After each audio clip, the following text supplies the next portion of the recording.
Welcome to the Three Rolling Chairs Podcast.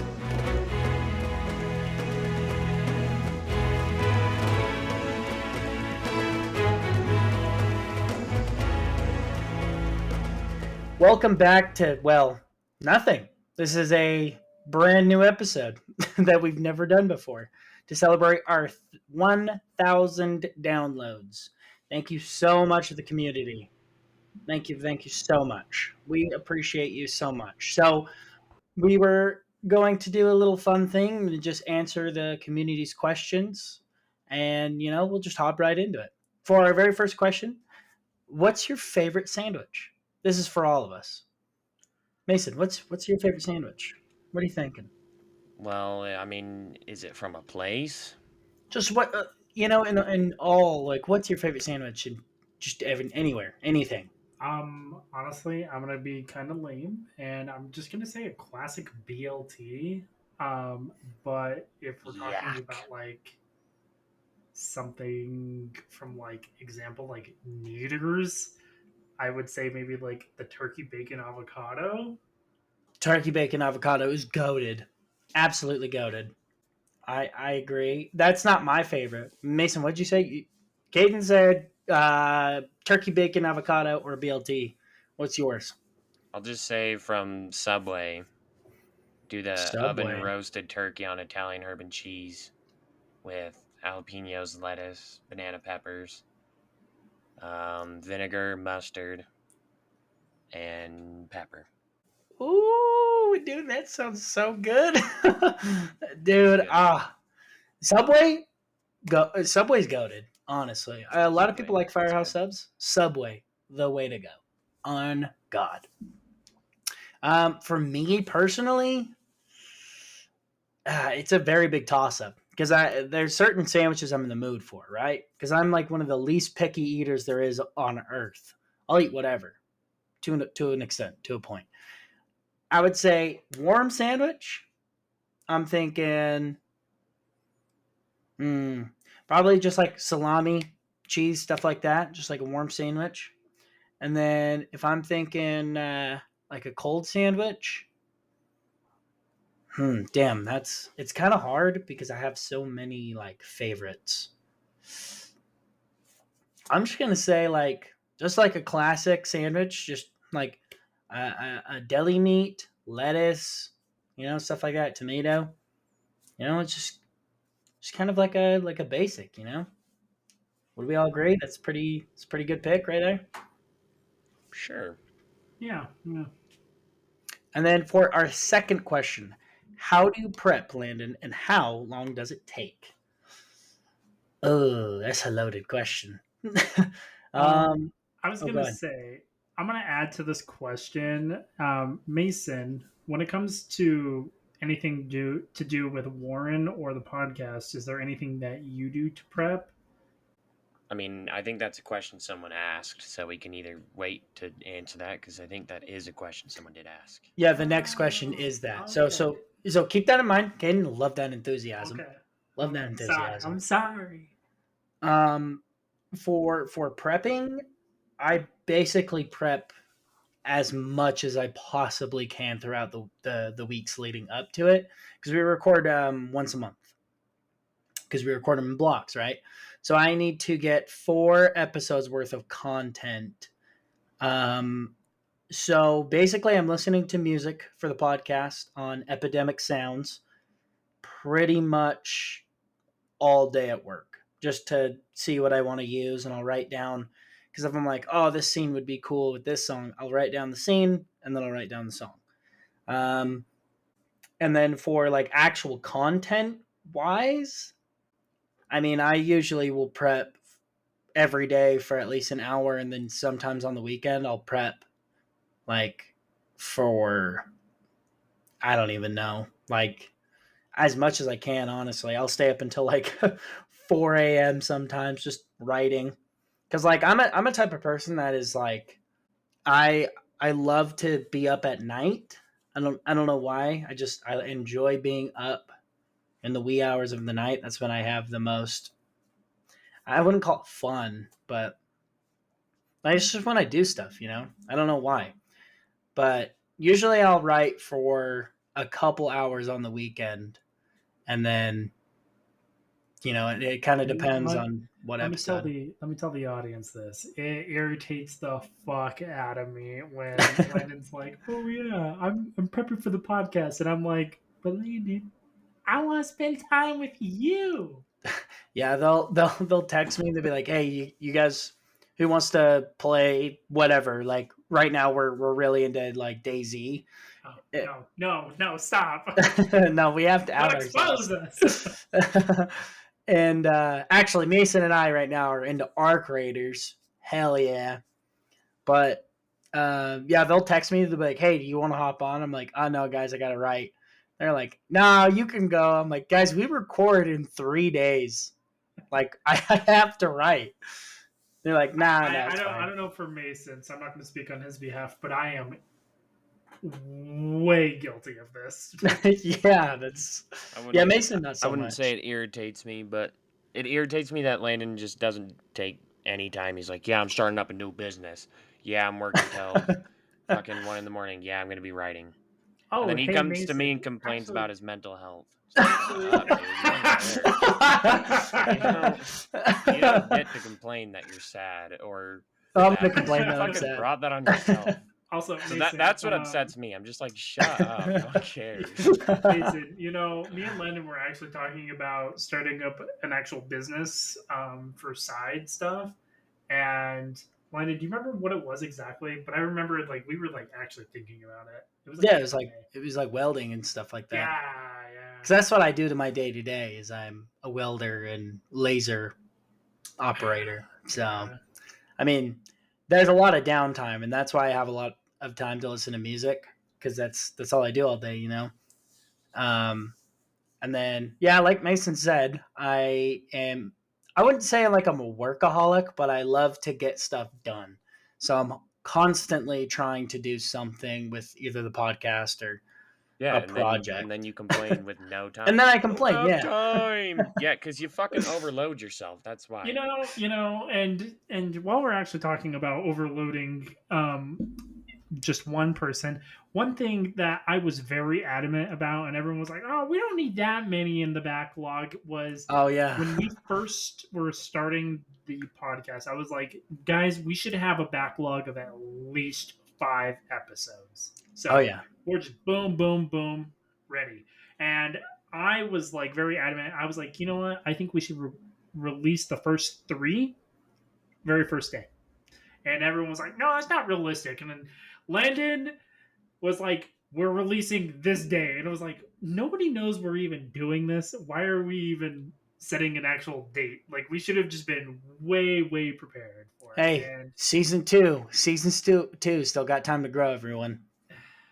yeah. So. And so with that being said, like, I think season 2, I think what we have decided behind the scenes is we're gonna have at least 4 or 5 like just ready to go. Yeah. Is that what it was? Yeah, most likely. Well, we're learning as we go. Like, there's no one we can talk to like, hey, how did you do this? How did you do that? So we're just, we're babies in this whole podcast thing. So it's like, we're learning as we make our mistakes as we go, and we're going to be stronger next time we come back. So I mean, I'm excited for that. I mean, I'm actually excited how not only us 3 grew, but how our community has also grown as well. Like, these questions, the sandwich one was wild, by the way. I know who sent that in, and you've chosen to keep your name anonymous. I know who it is, and all these questions though are great. I really love how much our community likes to like chat back and forth with us and stuff, and like all the 5-star reviews and stuff coming through. Like, you guys are a wonderful, wonderful community to have. But that leads us to our third question. This is for you two. Mason and Caden, do you have any rituals or things that you do to get into character? Now, I'll add a little bit to this. If you do not, have you in the past, and what would you do if you were to like have to? I'll let Mason go first, and then I'll break mine down. I wouldn't say I really have any ritual, but for making up characters, I start with the name before I even start. Well, not actually start with the race and then go through the name. But for voices, I'll just sit there and start doing random voices by myself. Yeah, it's weird.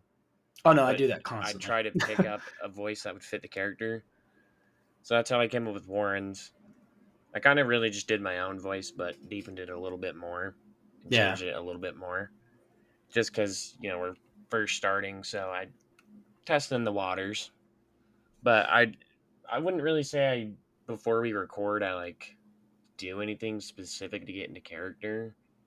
I kind of, like I said, it is basically just my own voice changed a little bit, so I don't have to do too much. But that's pretty much it. Yeah, I like the when you make a character. That was a good addition to that. I here's one thing I'll say from behind the scenes for everyone. I actually love when Mason is starting a new character. I will admit Mason is one of the most engaged people when making a new character. The amount of times he'll call me or text me, be like, "Hey, I got this idea. What could I do for this? Like, how could this fit in and stuff?" Like when Mason makes a new character, he goes hammy. He goes hammy on it. Yeah. Like for our past campaigns and stuff, before we started the podcast, like some of his characters and stuff were legit. They were really cool, and I enjoyed them. Like I would say my favorite character you've ever done, which we made it to level 16 with, is Mormong, which also took place in Varys, um, which is I can't believe I'm doing this in the 1000 download special, which is canonicized, like canonical. Well, Mormong was a living, breathing person way back when. Which because we're continuing on the timeline that we've had for Varys because we've been playing in Varys for about 5 years now, I believe. So wait, does that mean Reginald is Yes. Yes. technically canon? Yes, but that takes place in a different like not timeline. What like the future basically. Like he's way farther down the line. Yeah, I have a whole little timeline actually set out for Varys. You guys are basically in the if we're going off of actual human history, you guys are basically in the industrial start of the industrial age of Varys, essentially. So season 2 could see a lot more implements of that. No spoilers, but Speaking of season 2, I actually had a question from my sister asking if we have any ideas about characters, Mick, for Yes. season 2. And to answer that question, don't give too much away. I'm gonna give kind of like just my rough ideas. I have had this idea of playing like a grizzled kind of dickish kind of like monk character for a long time, and kind of knowing some stuff behind the scenes with Mason and Landon, I think it would work very well for the potential story to be told in season 2. And then I have had this set of characters for a very long time. It's a set of twins that I'm not going to go into detail because that alone is just Yeah, there's a lot. going to be 15-20 minutes right there. Yeah. No, yeah. Season 2 stuff. We've already somewhat talked about it. We're not going that far in the future, because it's very hard to tell of what's going to actually happen in this campaign still.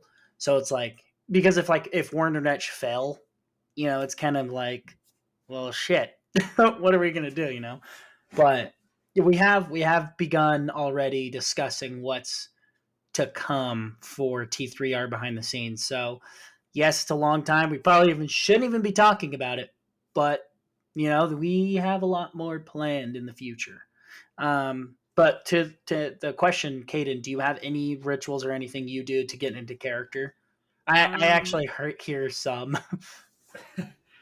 I just do the wretch voice. It's honestly just like my goblin voice for every goblin character I have ever played, essentially. Yeah. And I just practice it sometimes, and like sometimes I'll call Landon, and when we just kind of talk on the phone or whatever, like the goblin voice just comes out. Yeah. That's But true. I mean, I don't like have like any rituals or anything. Like I just kind of use the goblin voice wherever. In all honesty, um, but for like Wretch, I just kind of like get myself in the mindset of what would a young adolescent goblin be doing right now? Like he would be kind of amazed by everything around him, and he would be scared. And so that's how I try and play him. Yeah, I mean, I essentially do the same thing to prep for. I mean, I have a multitude of things I prep for, but like for characters and stuff that I know that's going to be in there, like especially for like um for characters that usually stay in the party for longer periods of time, I will flesh out their personalities a lot more. A prime example would be like Thyrna. With Thyrna, I knew she was going to. There was a chance she was going to attach to the party, so I was like, okay, I need to really focus on what would Thyrna be like. How would she react to certain things? And I kind of was like, okay, in this situation, Thyrna is kind of a more like serious kind of person, a very hard worker. The only thing she cares about is doing her work and keeping the town safe, you know? So that's how I would kind of prep for that one. Yeah.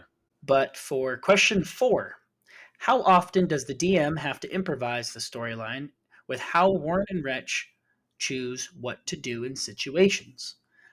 And to answer very, very blatant and just straightforward, 100% of the time, basically, almost all the time. The biggest example for that one is the bridge scene when you guys died. That one was not even close to my radar. There was I mean there was like a chance, but it was like a 2% chance that could happen, you know. And so it did. Like I mean, for pretty much all DMs out there, a good rule of advice is to flush out everything behind the scenes of the characters.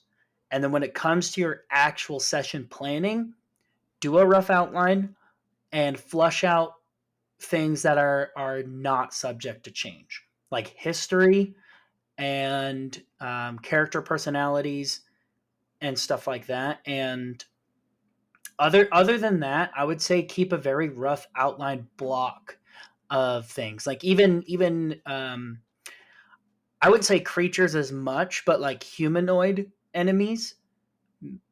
Even then, make sure you have room to wiggle a bit, because it's like an example for that is when you guys charmed the goblins and stuff. They were just supposed to be there for like comedic relief and just to die, honestly, just for Wretch to enact revenge. And they now are in the Rolling Hills Village. So that's kind of what I mean by that. Just give yourself room to improvise, because that's what D&D is it's a collaborative storytelling. Like if I wanted to do it by myself, I'd just write a fucking book, you know? But I have these two that help me write the story, which, in all honesty, without these two, the story would not be as nearly as good as how it is now, in my opinion. Like the bridge scene, that changed the whole story for the better, in my opinion. I don't know what you guys think, but that's basically like how I view that. Is I think it changed the story for the better. Do you guys, and then I'll add a little bit to this question. Like, do you guys, have you ever seen me kind of fumble a bit? Be like, let me, other than the bridge scene, we had to take a 15-minute break for that one. But like, have you guys ever like knew I have fumbled and be like, hold on, I gotta write or do something else? I'd say, yeah, the bridge scene was probably the only time, to be honest. Yeah. Theodore's death scene in like the third or fourth episode. Oh yeah, when he Landon got dropped. Landon took a second to kind of be like, okay, what am I gonna do here? I'm trying to think of any others. I think the most is just the bridge scene. Yeah, the bridge scene for sure. Well, I'm glad I haven't really made it that apparent because it is absolutely almost every single session. Almost every single session. I'm not gonna lie. Like the war, the last episode, episode 30. The war, I would say there was a lot of improvising there. I knew Warren was going to use the potion. I knew that, but I didn't realize how vital that was going to be and how not broken, like how I wouldn't even say tanky. I'm looking for a word. Like it was one of those things where it's like, oh damn, he's actually kind of hard to take down, you know, especially like with all the healing coming towards you and stuff. I was like, ooh, this is kind of bad, you know. And then you dropped it for Calras, and behind the scenes, I was like, oh, thank God, Mason, thank you so much. I appreciate that. Well, I mean, I had to activate it because how the hell am I supposed to fight a dragon with 64 health? Yeah. Actually, I think I was down in like the 50s at that point because we weren't leveled up. But it's like, no, literally one breath weapon would have taken me out. It was super cool. I loved that you used it. But yeah, I mean, I improvise literally constantly, the entire time, essentially. Like I said, I have a rough outline of what's going on, so I'm not lost. And like I know the history and like to prep the sessions, like I'll watch like a video or something or read something for the monster I'm running. You know, this is a little different with like dragons and stuff, because they're not normal. But like I know extensive lore on dragons, and I know what all of them do and how they act and stuff. But this is a little bit different in the sense, you know. But question 5: what is your favorite character, not including the ones you play? Mason, we'll go with you. Here's my favorite character, not including who I play. Yeah, so not Warren. I will also not choose Wretch because that's, well, I mean, that's a PC. Kind of the same as Warren. But my favorite is, I would go with Saris, but that's also a player. That's also a PC, yeah. Yeah. So an NPC, or I guess DMPC, I would do the blacksmith in the Rolling Hills. Really? Ardvik? Yeah. You liked him the most? Because he was chill, straight to the point, gave me what I wanted, done and done. Really? I for sure you were gonna say like Amara or someone. Nah, that's kind of a PC as well, to be honest. I mean, it's a damn PC. Yeah, but like Amara is basically like a third player. It's kind of true, yeah. But yeah, I'd probably say the Rolling Hills blacksmith. But someone more recent, I would go with, I like the Allmother. Oh, really? Yeah. The Allmother. I did not think you were going to say her at all. I like the Allmother. Damn. What do you like about the Allmother? I did not think you were going to say that. I think she's cool, and she's got some pretty cool lines that she said, and I don't know, she's just strong, straight to the point, no training wheels, straight powered kill. Yeah, no, she's something to not be. It's not one of those villains that's like, you will rue the day that you cross me. Yeah. It was like, hand me the key, and I was like, all right, nope, I'm lying, die, like a true villain. Not like a, okay, you can walk. Yeah. I just think she's pretty cool. I don't know. Yeah, she is definitely a villain that's like an actual villain. Yeah, where it's like, oh, I could give two shits about anyone else other than not what's enjoy my villain monologue while everyone gets out. Or she's definitely if she were to do a monologue, her monologue would be while like one of you guys are dying or like captured. You know what I mean? Like that would be her time to do a monologue. But other than that, like during combat, she's like no bullshit. She's just like, I'm gonna try to get you out of here as fast as possible.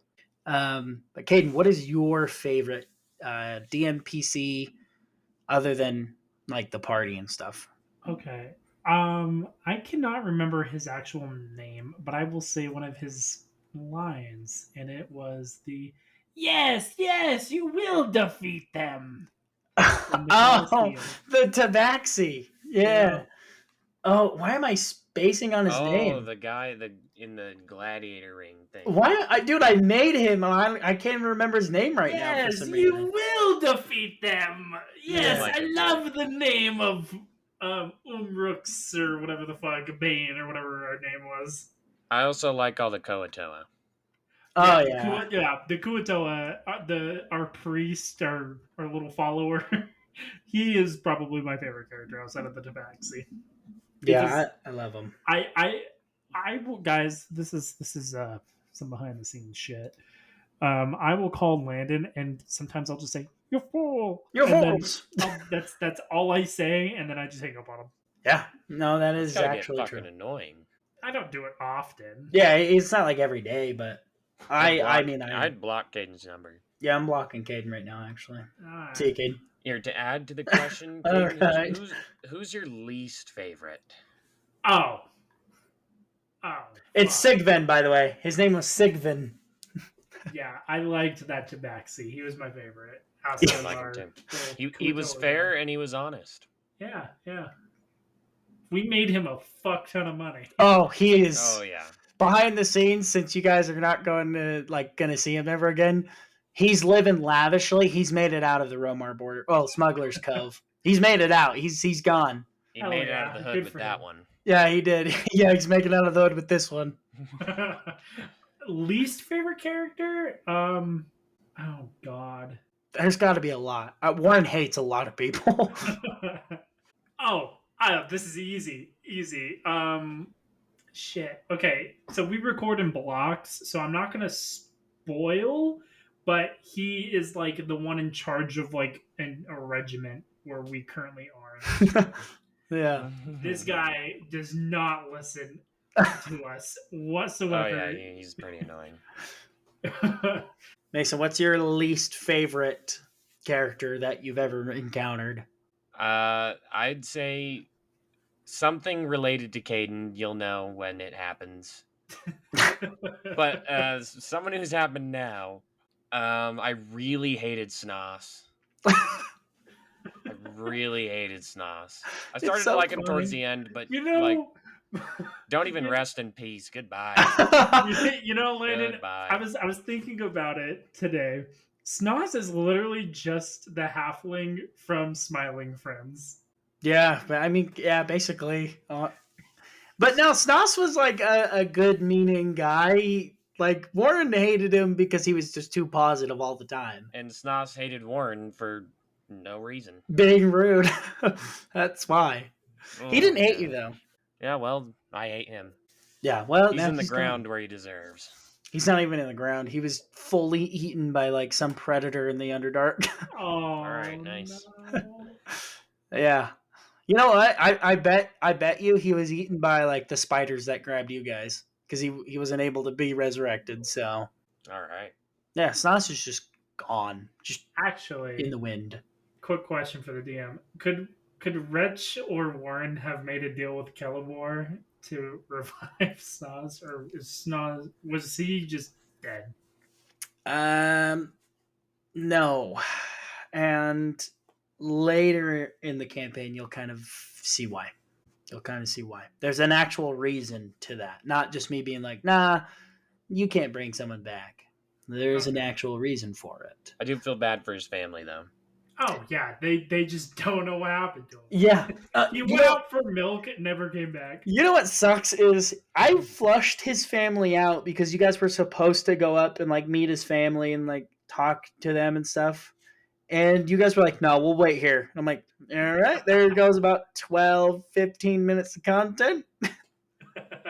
Sounds good. Oh, and I didn't like the merchant at Romar border. You guys didn't like anyone you met at the Romar border. Not a single person other than Sigvin in that whole arc you guys enjoyed. Sigmund was fun. No, you know what? Genuinely, yeah, Sigvin. Oh no, the other two goblins. Well, there was three. One of them died. Yeah. The And two. you didn't have to jump. Yeah, he just failed a dex check, and that was literally it.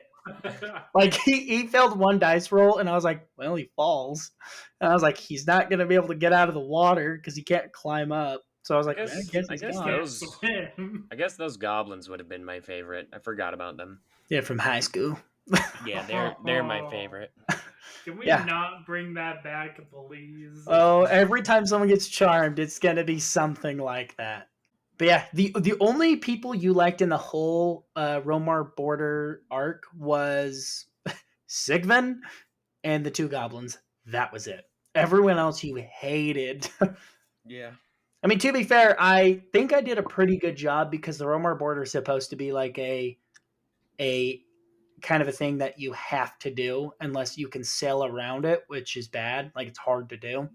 So, and then Smuggler's Cove is literally like a bunch of unseedy people running a town. So it's like obviously you're not going to have a good time down there.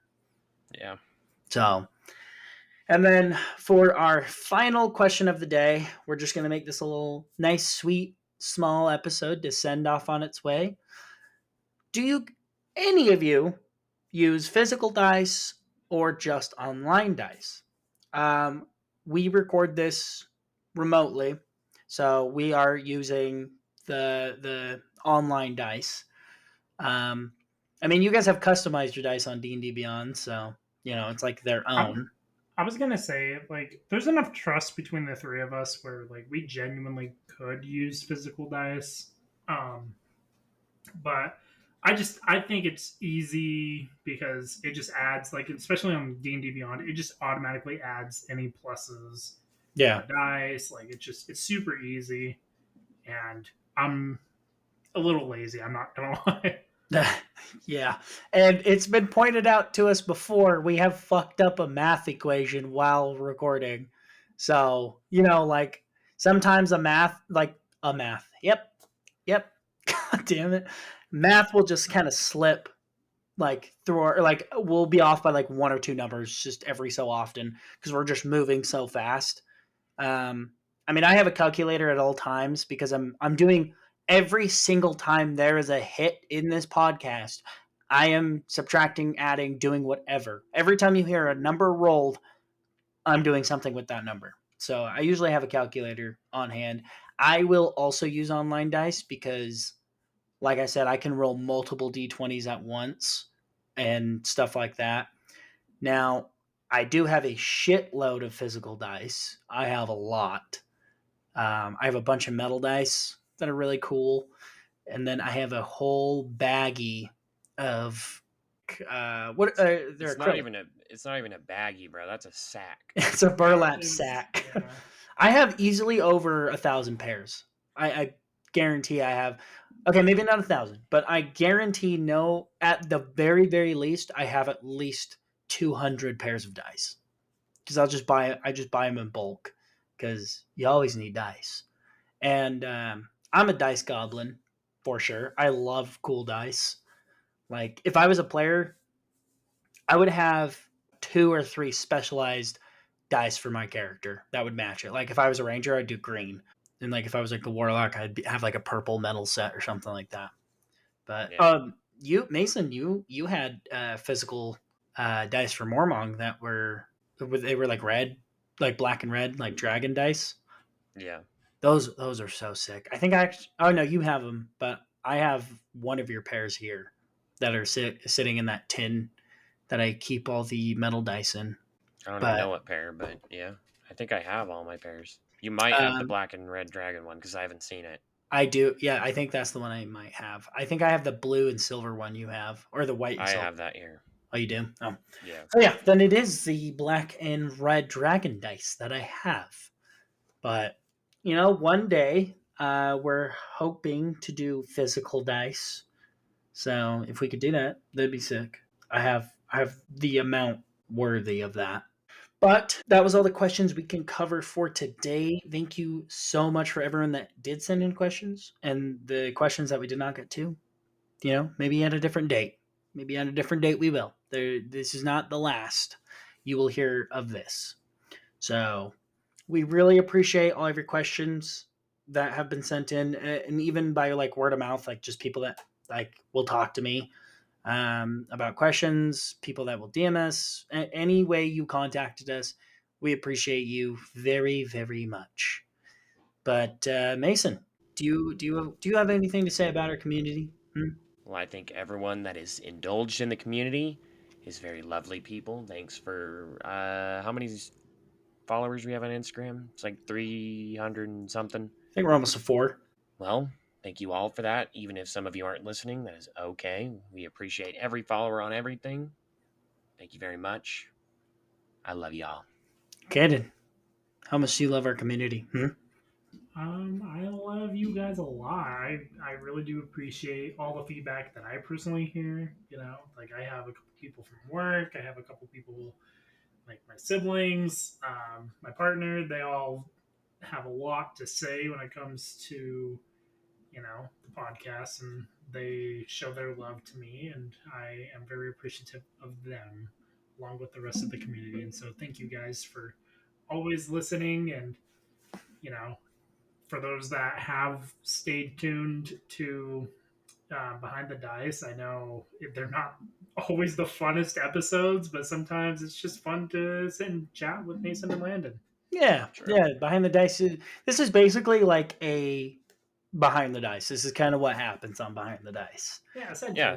So if you like what you're hearing, then go ahead and check out the Patreon, because Yeah, with that being said, you Ah, can also follow wonderful. us on our social medias. We're on Instagram, YouTube, and TikTok at the 3 Rolling Tears. That's going to be 3 spelled out.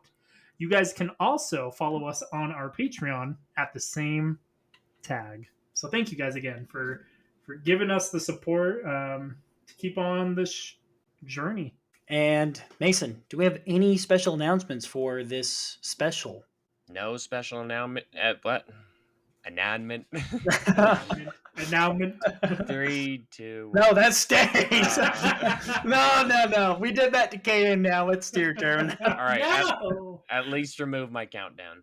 Yeah. Anyways, no special announcements for the special episode, but as always, every episode is sponsored by Audible.